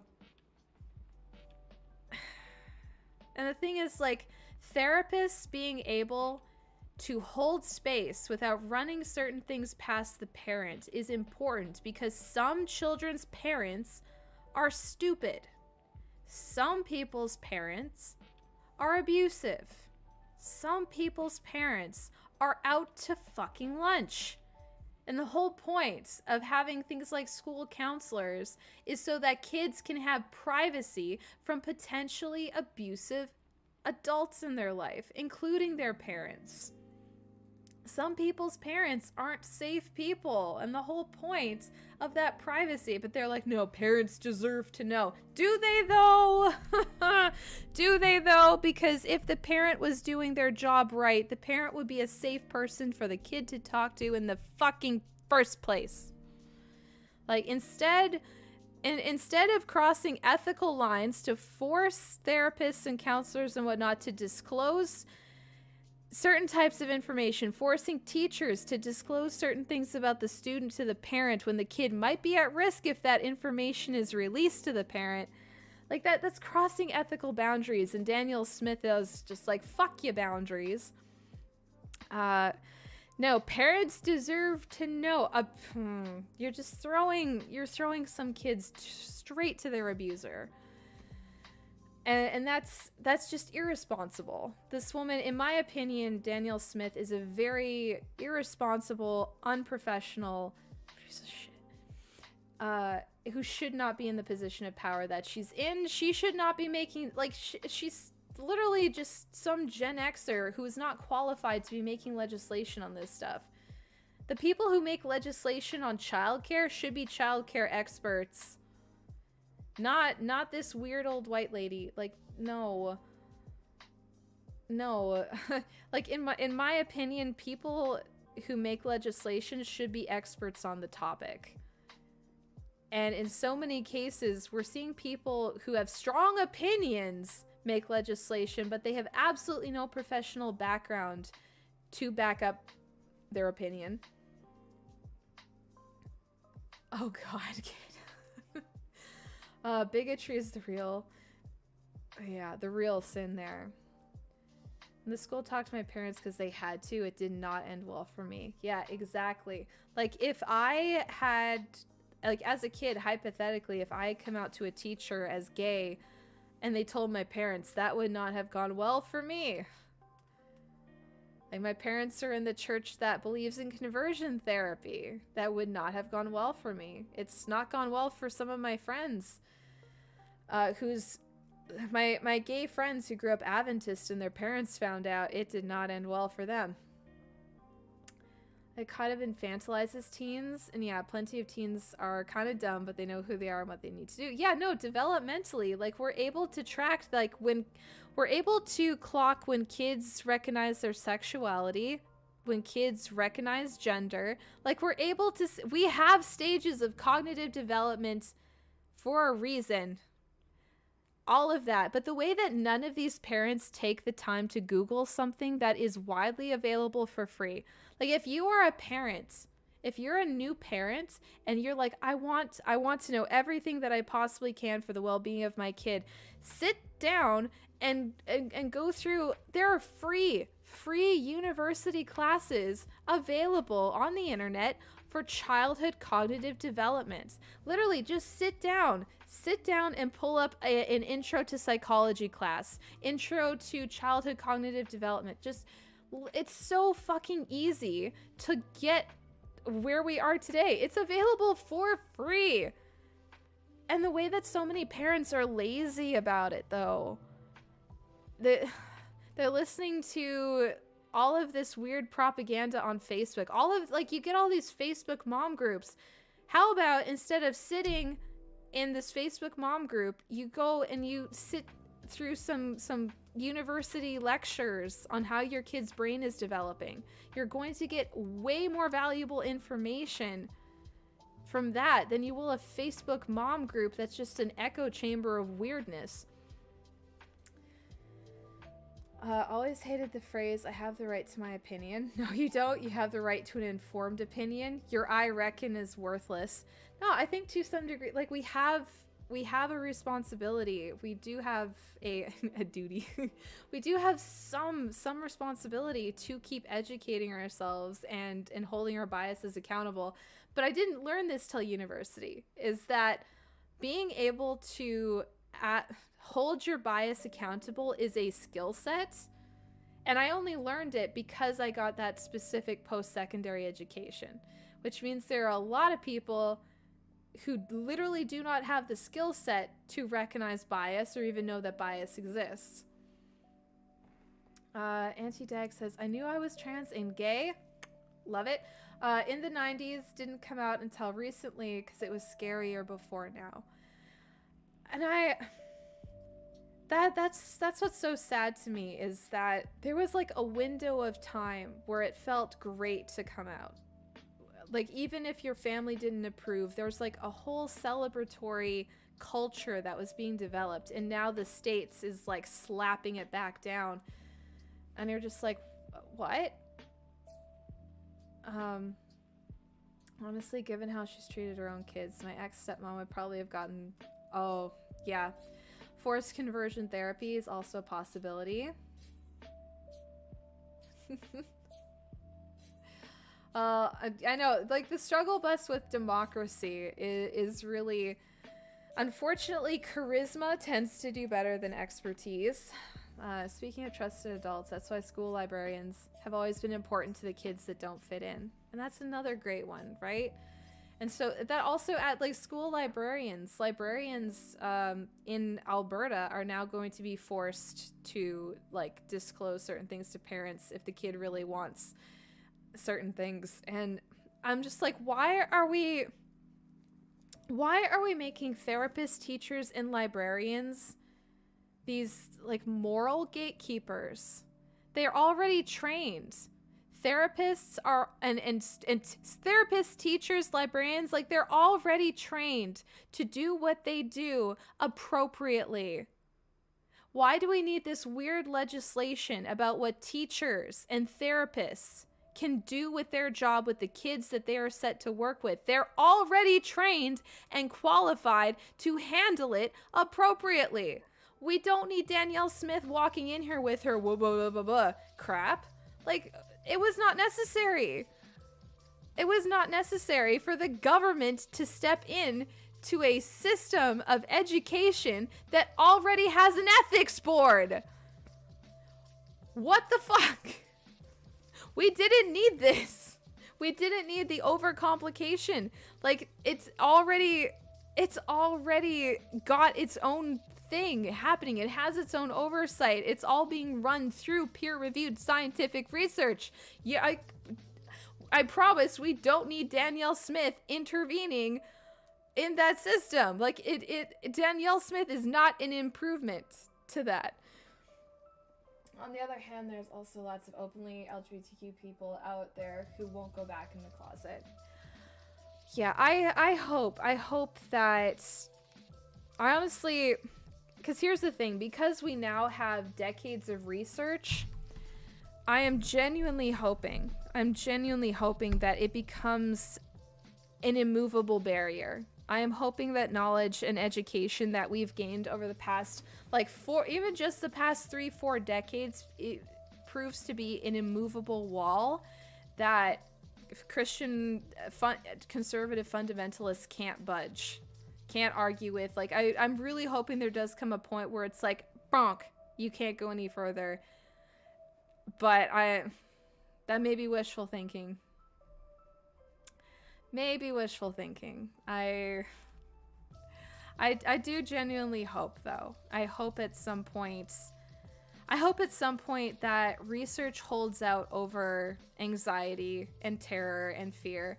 Because I really am tired. I'm so tired of rage bait content. I'm so tired of being put into like a state. All of this content that's designed to put you in a state of panic. That's why, like, something important to me, like with my own channel, is like being able to talk about hard topics without also going into like, I think it's great to like rant about stuff. Like, it's fun to just but also literally to like talk about it practically, have some humor about it, but also at the end of the day be like, I acknowledge that a topic is hard, acknowledge that something has very terrible ramifications, but also to emphasize we have agency. There are things we can do. All of these hard topics are not helpless conversations. The point is not to develop learned helplessness in response to learning that terrible stuff is happening, because that is kind of like the temptation, really, of this stuff. Is it's tempting to lie down and just disassociate out of it. It's tempting to be like, oh, I don't talk about politics. It's tempting to step back and just kind of be like, I'll adapt to it. And no, it's okay for it to be heavy and tiring, but also to recognize, no, you have agency, and it's not, there is no problem. There is no problem in this world that will ever be too big for compassion and kindness and education to make a difference in. That's why I think religion's the worst social construct ever created by humanity. I think that's why, like, Dune hits so hard. It's visceral. Especially just watching Dune today, you see like the protagonist become this messianic figure. I hope I pronounced that correctly, but like this messiah to a planet. And watching it, it was in a way like it's the type of thing that makes my stomach drop to watch, because the point of Dune was to see the negative impact of like white saviorism on an indigenous population, or a charismatic figure using religion for their own gain, for their own purposes. And watching the way that like Paul, the protagonist of Dune, and his mother, who they're both religious figures, watching those two manipulate large groups of people, it is, as a pastor's kid, it's rough to watch, because I used to watch my own parents, my family, because there's a lot of people in my family, the family I'm married into, so many of them were pastors or they worked in the church. So I've seen firsthand the use of charisma and dogma being used on audiences in order to get to an end zone. I'm very familiar with that. And yeah, actually reading it was one thing. Watching it cinematically was visceral.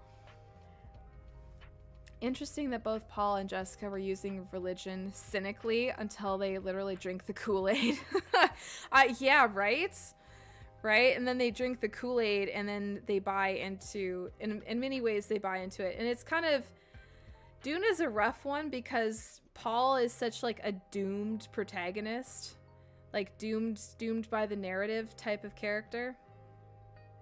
Feel bad for your cousins, uncle's a pastor. Oof. You know, I don't believe in any case that any pastors, I don't think pastors should have kids. I'm like, being a pastor isn't a real job to me. In my opinion, it's not a real job. But I also am like, if you're going to be a pastor, don't have kids. Like, don't do it. You know what you're doing is propaganda. You know you're performing, and you're literally just bringing in more lives to continue your living commercial. Pulling your wife into it is bad enough, but pulling kids... I personally think that it is unethical for pastors to have kids unless their kid doesn't attend church at all. Like, the whole structure of a pastor's family is very exploitative. The whole point of having kids, if you're a pastor, is to exploit them for your audience. Like, pastors were on the family vlogging exploitation train long before family vlogging was a thing. Like, they had that shit down. It's the family vlogging channels. That's an old trope. Your aunt's a pastor's wife, and the kids go to services as well. Yeah, my condolences. One thing that Catholics got right: if you're dedicating your life to your faith, being a spiritual guide, you should not be reproducing. Yeah, and unfortunately, a lot of priests did not hold to that. In regards to, yeah, there is a very specific stereotype. Religion has always been a tool for manipulating the masses. Yeah. The whole point of that stuff is very much to manipulate and send you around in circles. So, oof. But yeah, that's my little rants for today. Well, I've been going on for almost 2 hours, but it was overall a good day. I've been slowly feeling better. I ended up with a kidney infection and had to go on antibiotics again, and I don't do well on antibiotics, so I've been very, very low energy at the moment, just hanging in there.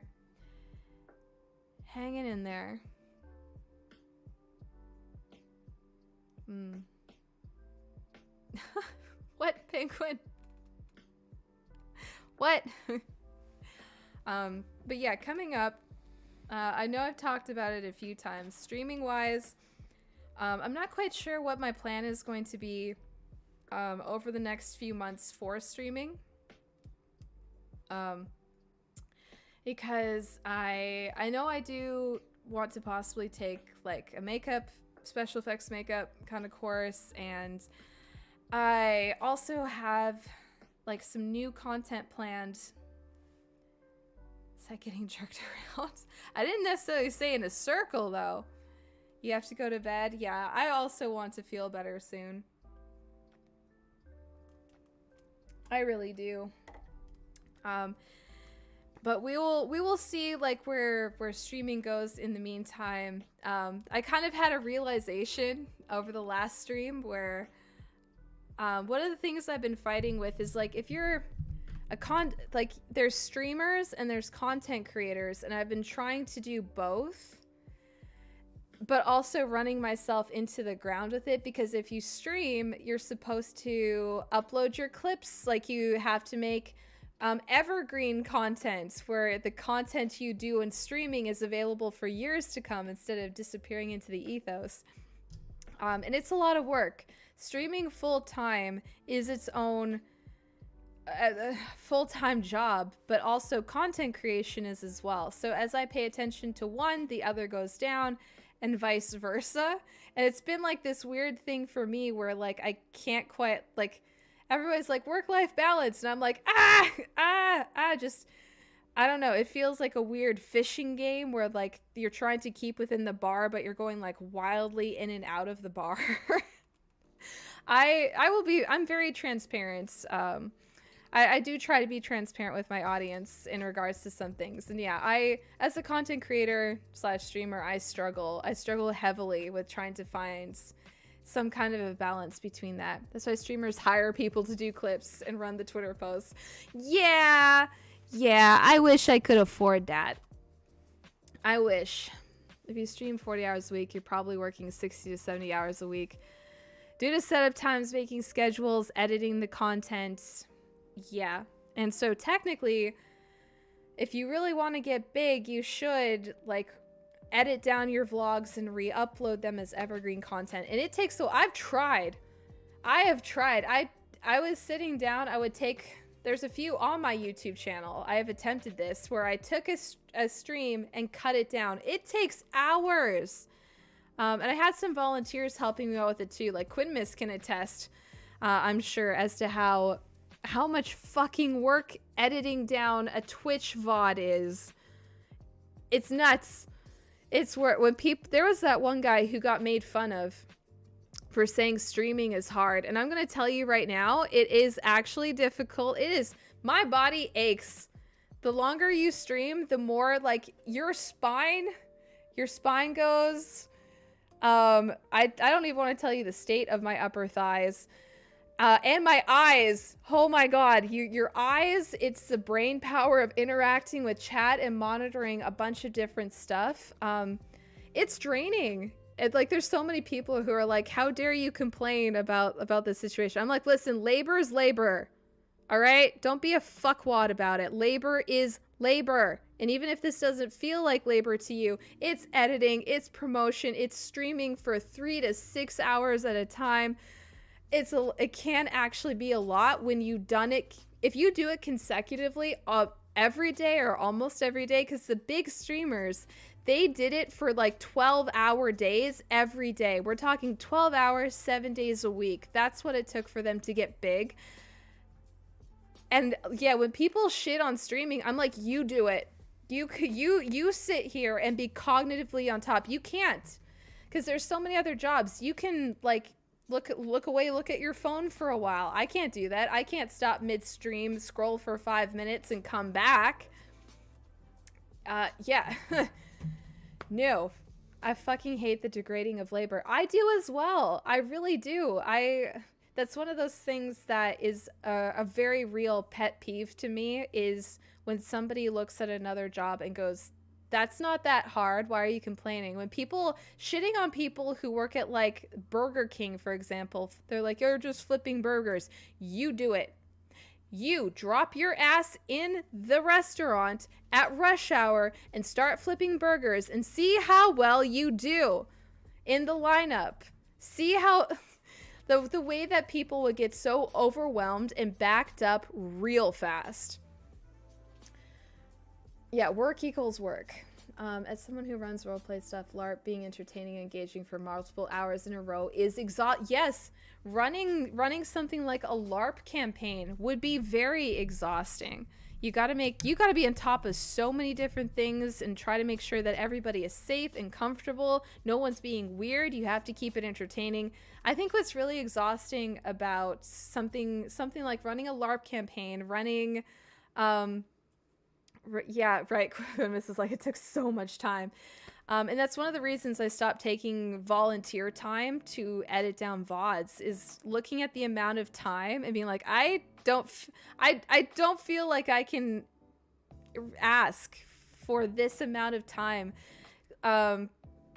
Clips, sure, but yeah. And so I've kind of been in a place of fighting between the content creation to streaming, and I had to reach the very difficult concession that I cannot make the evergreen content necessary to sustain streaming and also do content creation, which is very much where my passion is. And I'm like, if it comes between the two, if it comes down between making evergreen content or content that I'm actually like really there. I love streaming, don't get me wrong. I love going live and all of that.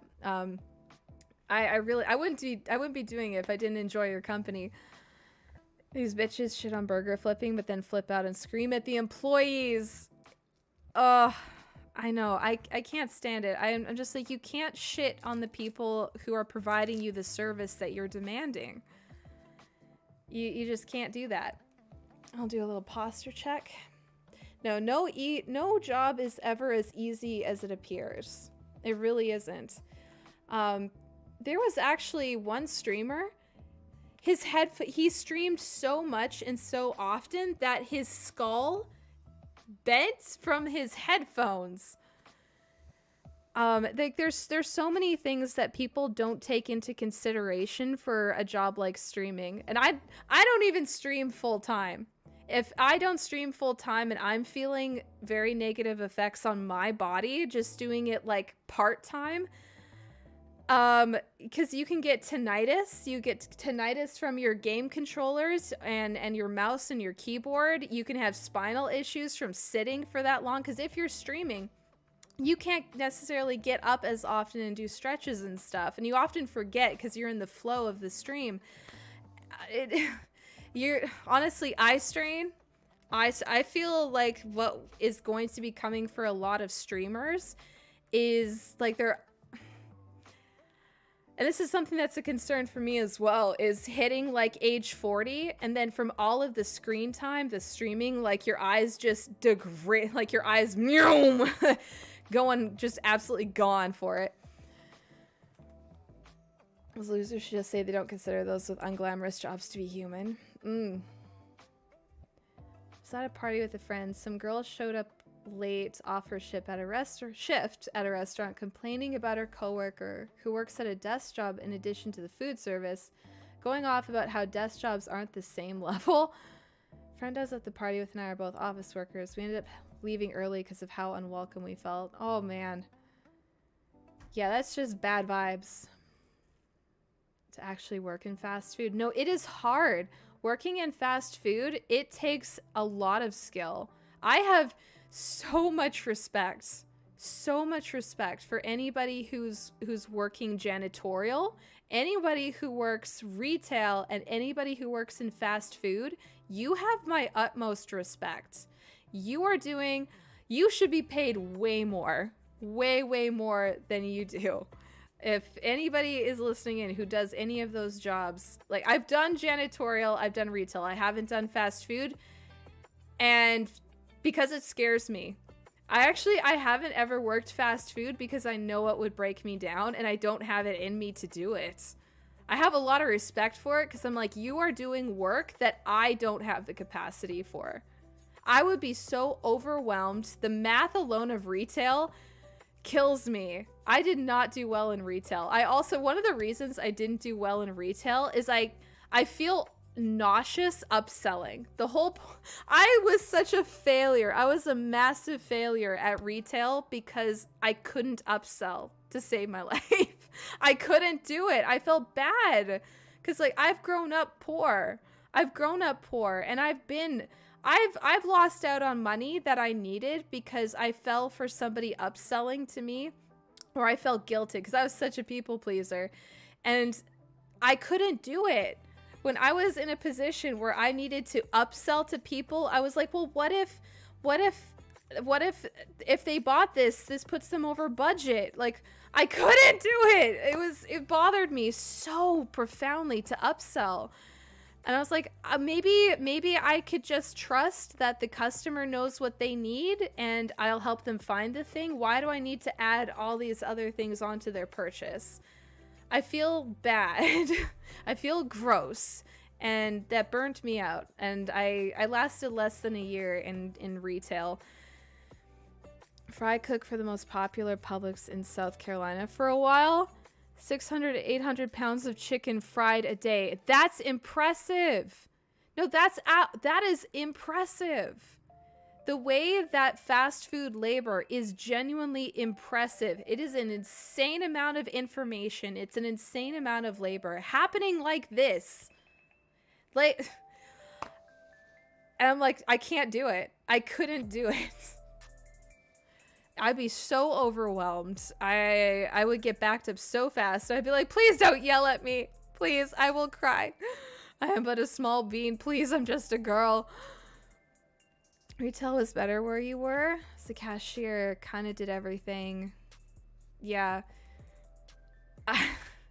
No, when I say I have the utmost respect, literally the utmost respect for anybody who does like the line cooking, fast food, anything like that. Thank you very much. I literally the other day was just like, I'm sad and I feel sick and I just want a burger and fries. And because somebody out there is doing that labor, I got to have my comfort food like that. And that means a lot to me. That means a lot to me. Thank you. You kept with a fast food job while having a cyst on your wrist that pretty much stopped your left hand from doing anything at all. Oh my God. You're kind to retail and service workers, not because I've had the job, but because you'd have murdered half of the customers. No, for real. I try to be just kind to anybody who serves me coffee, anybody who serves me food. The amount of grease burns, honestly. Honestly, you worked at Arby's as the head chef? Oh, I see. He glared at one customer. They thought they were trying to start shit with your coworkers.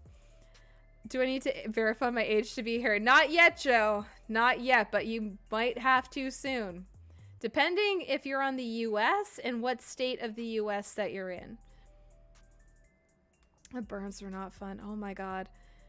Used to work at a gas station convenience store. It was hell, mostly the customers. No, same. Honestly, I could not do that job.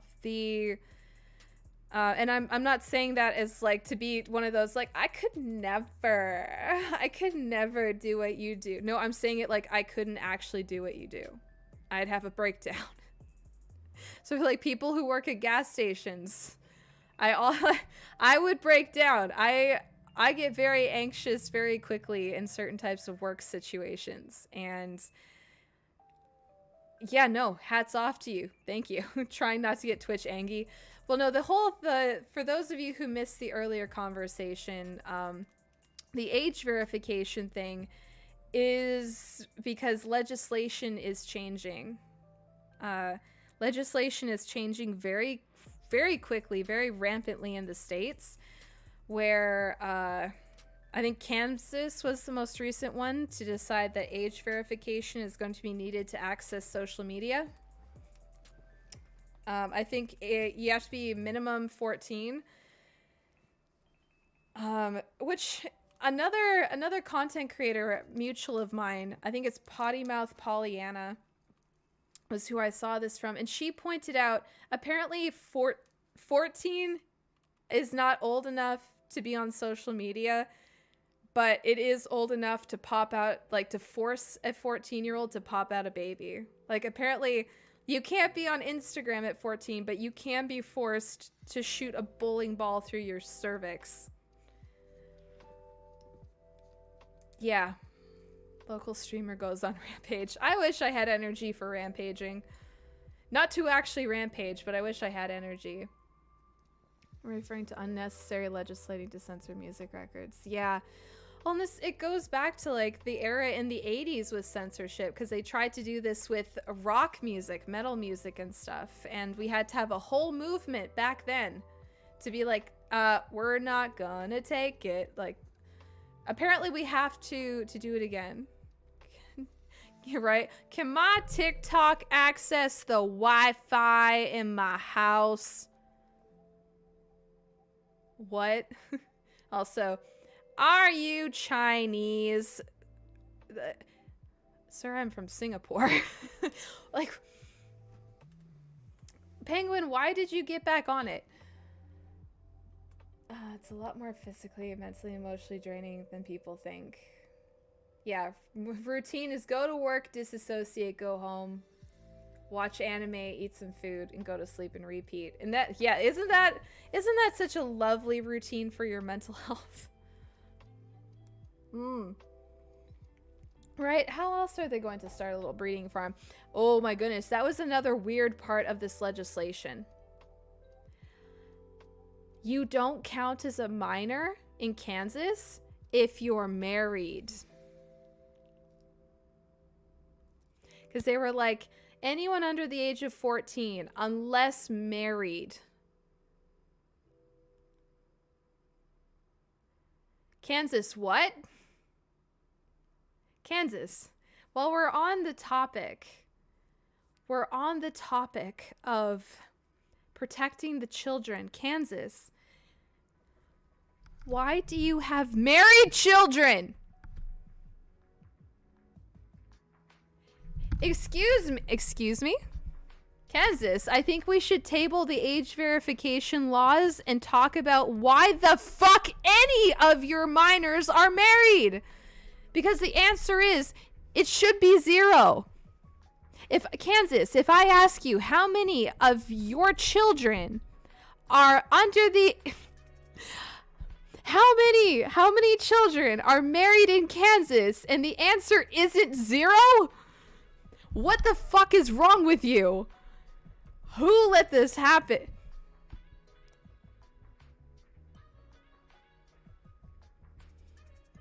Yeah, Kansas, not even like, ugh. Missouri can't get divorced if you're pregnant. Also, Missouri, what the fuck? Reverse consent. Part of the legal definition of consent is you get to reverse it. So why does pregnancy take away your right to reversing your consent to be in a marriage? Hello? Is anybody home? Anybody? What is happening? I have a lot of married minors in the States, and that is wild to me. I know it, like, there are clauses for it in Canada as well. Like somebody that I knew back in Ontario, their parents married them to their assaulter. The parents and the church were like, because she got married to the guy, because she was like 15 and he was in his 20s, gets her pregnant, and the church and her family made her marry him at 15. And I'm just like, she's telling me this story. She had that way of telling things, traumatic things, deeply traumatic things in a funny kind of way. Like, oh, that's so quirky. My parents married me to my abuser. And I'm like, girl, can I call the police? You're working your first retail job and was reading the Communist Manifesto. I saw everything Marx was saying. That's what radicalized me. Yeah, there's a few things. Marx's take on erotic labor, for example, not a base take, not a good one. However, other aspects of socialism, yes, please. You could use a little bit of socialism as a treat. There are 10 states that have 18 as the age for marriage. The other 40 are less than 18. Okay, so what I'm hearing is the other 40 states need to be dumped off the side of the planet. I know the planet isn't flat, but we're going to find the edge, and it's just over. Gone. Over and gone. Also want to light things on fire. Yeah. I can't believe that would be up for debate. Honestly, I can't believe any adult in their right mind would ever think that it's okay for a kid to get married. Like, no. Like, if you want to talk about protecting the children, why is marriage on the table? For kids! How did that get there? You guys want to talk about how Wayfair is trafficking children, but you don't want to talk about how you're literally marrying your child to an adult? You don't want to have that conversation. Oregon has failed me. Yo.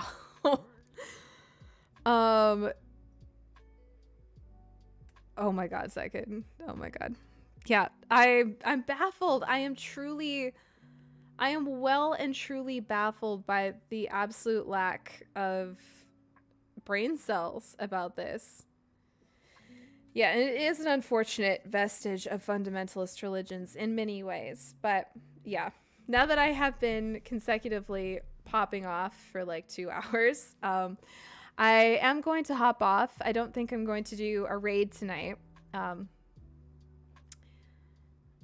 But thank you guys so very much for hanging out with me, listening to me just about whatever was on my mind. But I am the EP. I am now the EP, so I'm going to go take care of myself, take care of my body, do the good things for it. Yeah, good night, you guys. I'm gonna say good night, and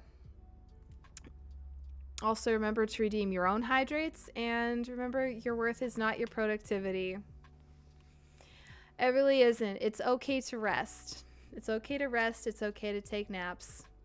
I saw that. I checked the general chat in the Discord server earlier today. I saw somebody use that little gif of me saying all hail naps. And yes, I stand by that. All hail naps. So, yeah, a good night. A very good night to you as well. A very good night to you. So I'll talk to you guys later. And I'm going to hop off here. Mwah. Have a great rest of your night.